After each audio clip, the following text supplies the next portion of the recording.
नमस्कार बंधुगण माइंडसेट के भिडियो रे पुणी थरे स्वागत। बंधुगण किछि दिन पूर्वरु आर्थिक स्वाधीनता उपरे एक भिडियो अपलोड करथिली, तेणु सेथिरे मु केवल 22 रु 28 वर्ष दर्शकଙ୍କୁ टार्गेट करथिली, कारण एहा सही बयस जेउथिरे तुमे जीवनर सबुठारु बड़ निष्पत्ति नेबाकू पड़िबो। जेतेबेले तुमे द्वादश परे बाहर को जाओ, तेणु तुमे तुमरो क्यारियर बाछिबाकू दुईटी विकल्प देखा जाए, जेउथिरे प्रथमटी होउछि चाकरी एवं द्वितीयटी होउछि बिजनेस, एवं सही दुईटी विकल्प रे तुमे तुमर भविष्यत स्थिर करिथाओ। वर्तमान किछि लोक सेठारे मध्य पाठ पढ़िबा जारी रखिथांत, जहा फल रे सेमाने भविष्यत रे एक उच्च डिग्री पाई परिबे, जहा माध्यम रे से भल दरमा सहित चाकरी उठे पाई परिबे। किंतु सेही व्यक्ति जेउ माने एठारु निज क्यारियर आरंभ करिबाकू चाहुछंती, एही सुजोग गुडीको स्थिर करिबा सेमानक पई एक बड़ कार्य होई जाय, जेउथेरे लोक माने 90 रे चाकरी पसंद करन। मु आपनको कहिबाकू जाऊ नाही तुमे एक बिजनेस करबा उचित, चाकरी तुम पई सर्वोत्तम विकल्प। बंधुगण आज मु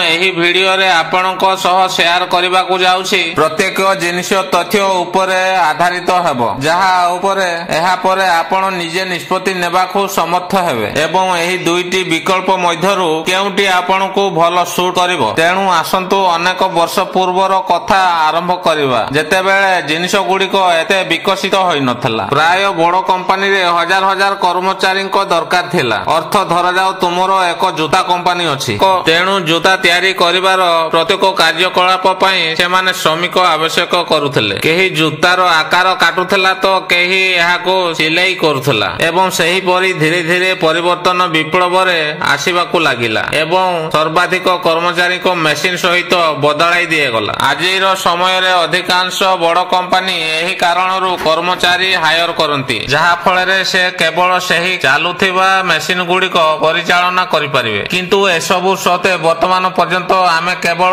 परिवारक ठारू एहा सुनुछु जे भलो पाठ पढ़ एवं भलो चाकरी कर, जहा फल रे आपनकू कोनोसी विषय रे चिंता करिबाकू पड़िबो नाही। वर्तमान सेमानक अनुଯାयी एहा कहिबा किछि भूल नुहे, कारण सेमाने तथापि एही समय कल्पना करंती जेतेबेले कोनोसी व्यक्ति पाठ पढ़ी भलो मार्क पाई पारंती एवं एक भलो चाकरी पाई तांको जीवन को उपभोग करि पारंती। किंतु सेतेबेले चाकरीर किछि अभाव नथिला, एवं सबुठारु गुरुत्वपूर्ण कथा हला सेही समय रे इंटरनेट भी नथिला। वर्तमान सेही समय एवं आजि सब किछि बदली जाइछि। टेक्नोलॉजी आजि संपूर्ण रूपे उन्नत होइछि। जदि जणे व्यक्ति 10 किंबा 15 हजार टंका रोजगार करूछंती, अन्य पखरे केही जणे अछंती जिए तांकर दक्षता एवं प्रतिभा आधार रे प्रति मासरे लक्ष लक्ष टंका रोजगार करूछंती, एवं तांकर प्रकाश एवं बुझामणा हेतु एसबु संभव, कारण से जानती जे आज एक समय जेउठारे चाकरी व्यतीत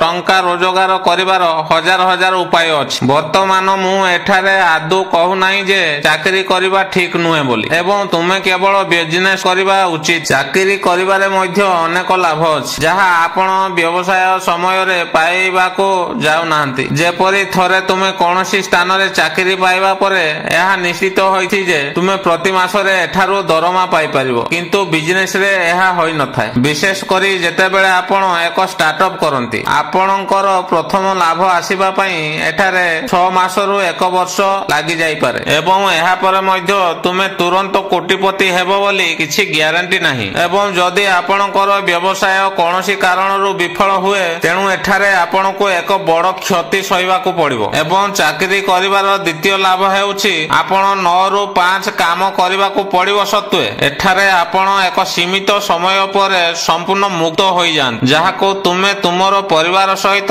टाइम बिताई परिबो। किंतु बिजनेस रे आपनको 9 रु 9 मध्य काम करिबाकू पड़ि पारे, जेउथि पई अधिकांश लोक सर्वाधिक समय रे चापग्रस्त हेबार आरंभ करन। तेणु चाकरी करिबा खराब नुहे, किंतु जेतेबेले आपण एक निर्दिष्ट अवस्था को आसंती सेतेबेले एहा आपणको पई खराब होई जाई थाए। जेतेबेले तुमे तुमरो समग्र जीवन को गोटिए जॉब रे बिताई परिबो, एहा को बुझिबार सर्वोत्तम उपाय हेउछि आपण वर्तमान परिस्थिति ठारो भिन्न किछि कल्पना करिवा। जदि आपण 10 वर्ष पूर्वे एक चाकरी बाछि थांते, तुमरो दरमा 40 रु 50 हजार टंका रे वृद्धि पाई थांता, जहा 10 वर्ष तुलना रे मुद्रा स्थिति ठारो कम, एवं ଆଜି ବି ଆପଣ ପୁରା ସପ୍ତାହ ରବିବାରକୁ ଅପେକ୍ଷା କରିଥାନ୍ତି ଏବଂ ବିଶେଷ କରି ତୁମେ ବିବାହ ହେବା ପରେ ତୁମର ଅବସରକୁ ଅପେକ୍ଷା କରିଥାନ୍ତ। ବର୍ତ୍ତମାନ ଯଦି ଆପଣ ବିଜନେସ କରିବା ଆରମ୍ଭ କରନ୍ତି, ତେଣୁ ଏହା ସମ୍ଭବ ଯେ 1 ବର୍ଷ ପରେ ଆପଣ ମଧ୍ୟ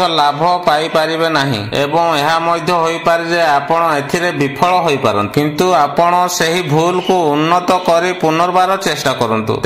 ତେଣୁ ପୂର୍ଣ୍ଣ ଆଶା ସହିତ ତୁମର ସେହି ବ୍ୟବସାୟ ନିଶ୍ଚିତ ଭାବରେ ଚାଲିବା ଆରମ୍ଭ କରେ। ତୁମକୁ ସେହି ବିଜନେସରେ ତୁମର ଉଦ୍ୟମ ବଢାଇବାକୁ ପଡିବ ଏବଂ ତୁମର ଛୋଟ ବ୍ୟବସାୟ ଏକ ବଡ଼ କମ୍ପାନୀରେ ପରିଣତ ହୋଇଯିବ। ବର୍ତ୍ତମାନ 8 ରୁ 10 ବର୍ଷ ପରେ ଯଦିଓ ଆପଣ ଏଠାରେ କାମ ବି କରୁନାହାନ୍ତି, ତଥାପି ଆପଣ ଏଠାରୁ ଆୟ ପାଇପାରିବେ। ତୁମେ ଏତେ ରୋଜଗାର କରିବ ଯେ ତୁମେ କେବଳ ତୁମର ଆବଶ୍ୟକତା ନୁହେଁ, ବରଂ ତୁମର ସମ୍ପର୍କୀୟ ମଧ୍ୟ ପୂରଣ କରିବାକୁ ସକ୍ଷମ ହେବ। କିନ୍ତୁ ବିଜନେସ କରିବା ସମସ୍ତଙ୍କର ହାତର କଥା ନୁହଁ ଏବଂ ଯଦି ଆପଣଙ୍କର ଧୈର୍ଯ୍ୟ ନାହିଁ, ତେବେ ବିଜନେସ ଆପଣଙ୍କ ପାଇଁ ନୁହେଁ। ଯଦି ଆପଣଙ୍କର କ୍ଷମତା ଗ୍ରହଣ କରିବାର ଶକ୍ତି ନାହିଁ, ତେବେ ବିଜନେସ ମଧ୍ୟ ଆପଣଙ୍କ ପାଇଁ ନୁହେଁ। ଯଦି ଆପଣ ଜଣେ ସଫଳ ବ୍ୟବସାୟୀ ହେବାକୁ ଚାହୁଁଛନ୍ତି, ତେବେ ଆପଣଙ୍କୁ ଏହି ସବୁ ଜିନିଷକୁ ସହ୍ୟ କରିବାକୁ ପଡିବ। ତାପରେ ତୁମେ ତୁମର ବ୍ୟବସାୟରେ ସଫଳ ହେବାର ସକ୍ଷମ ହୋଇପାରିବ। ପୁନର୍ବାର ମନେ ପକେଇଦେବି ଯେ ମୁଁ ଚାକିରି ବିରୁଦ୍ଧରେ ନୁହେଁ, କାରଣ